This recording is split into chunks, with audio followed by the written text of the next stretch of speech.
تقریر سے پہلے میں اپنے رب کی بارگاہ بے کس پناہ میں سبحان اللہ شکرانہ پیش کرنا چاہتا ہوں. سبحان اللہ. کیا بات. ہر بوڑھے آدمی کو یہ ڈر لگا رہتا ہے کہ جس مشن کو میں بڑھا رہا ہوں میرے بعد کیا ہوگا. میں اپنے کمرے میں بیٹھا ہوا خطیب ذی شان علامہ امین القادری کا خطاب کا کچھ حصہ سنا. سبحان اللہ. سبحان اللہ. سبحان اللہ. اور جس محبت کا جام آپ کو پلا رہے تھے، شراب محبت، سبحان اللہ. شراب محبت پلاتے جا رہے تھے، آپ پیتے جا رہے تھے، مگر نہ کوئی لڑکھڑایا نہ کوئی ڈگمگایا. کیا بات ہے. سبحان اللہ. زندہ باد زندہ باد. سبحان اللہ. جیسا نام ہے امین، سنیت کی امانت کی حفاظت میں لگے ہیں. سبحان اللہ. سبحان اللہ. سبحان اللہ. جب تک ایسے علماء ہماری جماعت میں ہیں ہمیں کوئی تحفظ ناموس رسالت کے لیے جمع نہیں ہونا. کیا بات ہے. کیا بات. تحفظ ناموس رسالت کی گارنٹی ایسے ہی علماء حق کی وجود سے ہے. کیا بات. سبحان اللہ. سبحان اللہ. یہ امین القادری امانت بھی بانٹ رہا تھا اور غوث اعظم کا فیضان بھی بتا رہا تھا. سبحان اللہ. میں نے سوچا اب میں اگر کل بھی مر جاؤں تو میرے گھر کا نقصان ہوگا، سنیت کا نقصان نہیں ہوگا. اللہ آپ کو سلامت رکھے. بڑا اطمینان ہو جاتا ہے، کیونکہ میں اپنے کو منوانے تو کبھی نکلا نہیں. کیا بات ہے. اپنے کو منواتا تو آج کہاں ہوتا. میں تو سنیوں کو سنیت بتانے نکلتا ہوں. سبحان اللہ. سبحان اللہ. سبحان اللہ. میرے والد بزرگوار حضور محدث اعظم نے ایک موقع پہ فرمایا تھا، کوئی قادریوں کا پیر ہے، کوئی چشتیوں کا پیر ہے، کوئی نقشبندیوں کا پیر ہے، کوئی سہروردیوں کا پیر ہے، فردوسیوں کا پیر ہے، کوئی تیفوریوں کا پیر ہے، کوئی اشرفیوں کا پیر ہے، کوئی رضویوں کا پیر ہے. الحمدللہ میں سنیوں کا پیر. سبحان اللہ. سبحان اللہ. سبحان اللہ. نعرہ تکبیر، نعرہ رسالت، حضور غازی ملت.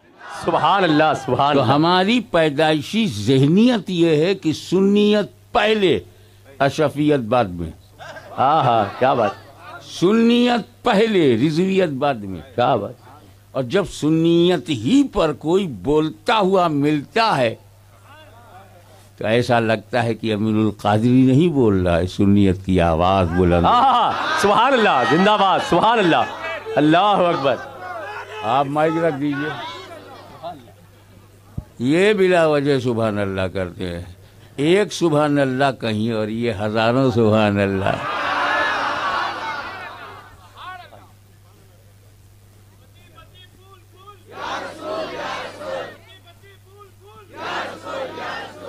جب تقریر شروع ہوگی تب آپ لوگ نعرہ شروع کریں گے. ابھی تو میں اظہار تشکر کر رہا ہوں اپنے رب کی بارگاہ میں.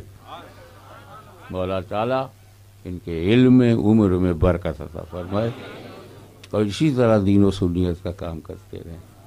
میں بغیر سمجھائے آگے نہیں بڑھوں گا کہ سنیت پہلے ہے، اشرفیت بعد میں، سنیت پہلے ہے، قادریت بعد میں، سنیت پہلے ہے، چشتیت بعد میں. اس کو سمجھائے بغیر بڑھوں گا نہیں، کیونکہ میری ذمہ داری یہ ہے کہ میں غوث اعظم کا بیٹا ہوں، غریب نواز کا غلام ہوں. مجھے تو دونوں طرف سے سمجھانے کی ذمہ داری ہے. یہ تو ہو سکتا ہے کہ کوئی سنی ہو، قادری چشتی نہ ہو، پکا سنی ہے، صحیح العقیدہ سنی ہے، مگر قادری چشتی سہروردی اشرفی رضوی برکاتی نہیں ہے. ایسا ہو سکتا ہے؟ ہو سکتا نہیں، ایسا ہے. لیکن یہ ہو نہیں سکتا کہ کسی میں سنیت نہ ہو قادری ہو جائے، کیا بات ہے. سنیت نہ ہو چشتی ہو جائے. تو چشتی سنی ہے لیکن ہر سنی چشتی نہیں ہے.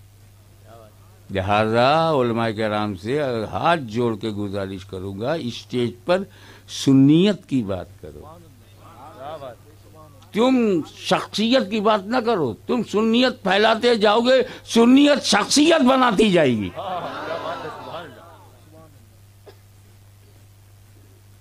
اور آسان کر دوں، مان لو کہ سر میں جو بال ہے آپ کے وہ سنیت ہے. بال اگر سنیت ہے تو جو بیچ میں مانگ نکالی جاتی ہے، پنجابی میں چیر کہتے ہیں، وہ حسن کو بڑھا دیتی ہے.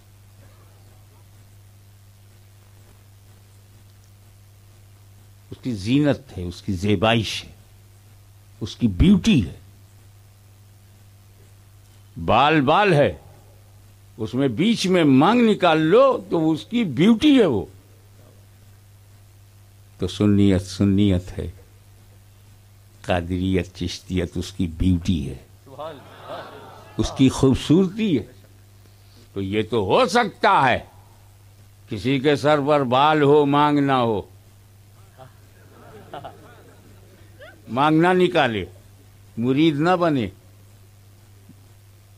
لیکن یہ ہو ہی نہیں سکتا کہ سر پہ بال نہ ہو مانگ نکل آئے.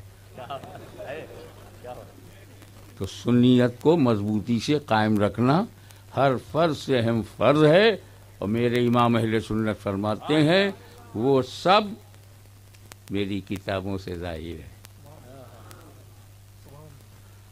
رب تبارک و تعالیٰ تیرا بے پناہ احسان ہے ملت اسلامیہ پر کہ ایسے مقرر، ایسے خطیب، ایسا دل سے بولنے والے آج بھی ہماری جماعت میں موجود ہیں.